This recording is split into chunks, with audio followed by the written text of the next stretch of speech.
তখন রাখাল একটি গাছ দেখতে পেল। ওই গাছে উঠে রাখাল মিথ্যে মিথ্যে বাক বাক করে চিৎকার করতে লাগলো, বাঘ বাঘ কেউ বাঁচাও বাঘ। তখন গ্রামবাসীরা ভয় পেয়ে লাঠি সোঁটা নিয়ে ওকে বাঁচাতে আসলো। তখন গ্রামবাসীরা এসে দেখলো যে বাঘ নেই। তখন রাখাল হাসতে থাকলো। তখন পরের দিনে রাখাল আবার তার গরুকে মাঠে ঘাস খাওয়াতে নিয়ে আসলো।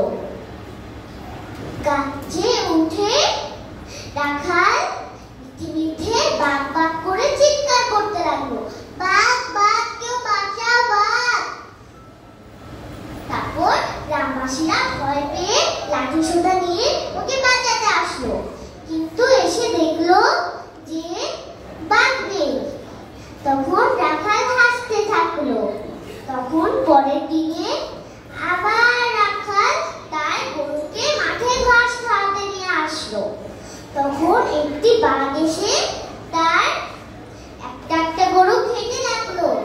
তখন রাখাল ভয়ের চোটে একটা গাছে উঠে বাক বাক করে চিৎকার করতে লাগলো, বাঘ বাঘ কেউ বাঁচাও বাঘ। তখন কোনো গ্রামবাসীরা আসলো না। গ্রামবাসীরা ভাবছে যে রাখাল বোকা বানাচ্ছে তাদের। তাহলে বন্ধুরা আমরা কি শিখলাম? মিথ্যে কথা বলা মহাপাপ। মিথ্যে কথা বললে কেউ বাঁচাতে আসে না।